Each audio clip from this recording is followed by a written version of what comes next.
ഇടുക്കി ലൈവിലേക്ക് സ്വാഗതം. ഇടുക്കി ജില്ലയിലെ ആദ്യത്തെ നെയിൽ സലൂണായ നെയിലോ കൂടുതൽ പുതുമകളോടെ കട്ടപ്പന പുതിയ ബസ് സ്റ്റാൻഡിൽ പ്രവർത്തനം ആരംഭിച്ചു. സിനിമ, TV താരം ദേവനന്ദ രതീഷ് ഉദ്ഘാടന കർമ്മം നിർവഹിച്ചു. വാർത്ത കാണാം.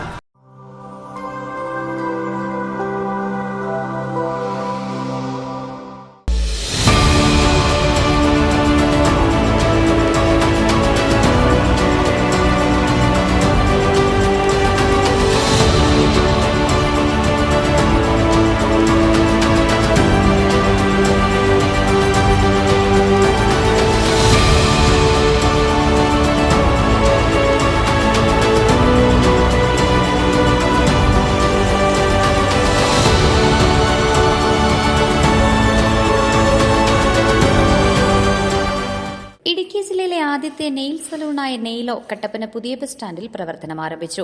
കഴിഞ്ഞ 1.5 വർഷമായി കട്ടപ്പന ഗുരുമന്ദിരം റോഡിൽ പ്രവർത്തിച്ചു വന്നിരുന്ന നെയിലോ നെയിൽ സലൂൺ കട്ടപ്പന പുതിയ ബസ് സ്റ്റാൻഡിലെ മറ്റപ്പള്ളി ബിൽഡിംഗിൽ നവീകരിച്ച് പുതുമകളോടെ കൂടുതൽ സൌകര്യങ്ങളോടെയാണ് പ്രവർത്തനം ആരംഭിച്ചിരിക്കുന്നത്. സിനിമ, TV താരം ദേവനന്ദ രതീഷ് ഉദ്ഘാടന കർമ്മം നിർവഹിച്ചു.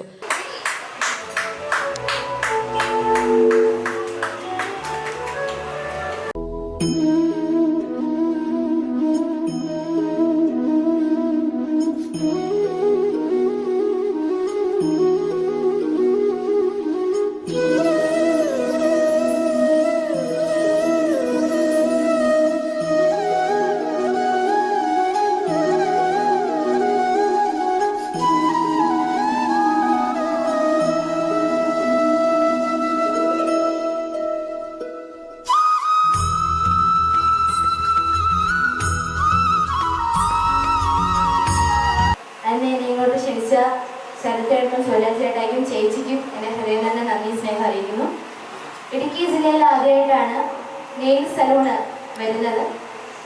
നെയിലോയ്ക്ക് എൻ്റെ എല്ലാവിധ സപ്പോർട്ടും ഉണ്ടാവും. നിങ്ങളുടെ എല്ലാവരുടെയും സഹകരണം ഉണ്ടാവുമെന്ന് പ്രതീക്ഷിക്കുന്നു. ഈ സംരംഭം വൻ വിജയമാകട്ടെ എന്ന് ഞാൻ ആത്മാർത്ഥമായി പ്രാർത്ഥിക്കുന്നു, ആശംസിക്കുന്നു. കട്ടപ്പന നഗരസഭാ councillor Athulya Gopesh, social media influencer Ashwini Krishna, V club president Monisha Vaisakh, അവതാരകയും അധ്യാപികയുമായ ശ്യാമ സൂര്യലാൽ, അഭിഭാഷകയും ഗായികയുമായ advocate Fevitha K Viswam, give smile charity trust ഭാരവാഹികളായ Shiny Binoy, Neenu Maria, Sandhya Sojan, merchants youth wing president Ajith Sukumaran, രക്ഷാധികാരി Shiyas AK, merchants association PRO Anil Punarjani, Sumith Mathew എന്നിവർ സംസാരിച്ചു. ഉദ്ഘാടനത്തോടനുബന്ധിച്ച് നെയിൽ ആർട്ട്, നെയിൽ എക്സ്റ്റൻഷൻ തുടങ്ങിയ എല്ലാ സർവീസുകൾക്കും 20% വരെ വിലക്കുറവ് ഏർപ്പെടുത്തിയതായി Nailo nail salon managing director Athira PR പറഞ്ഞു. Business desk, Idukki live.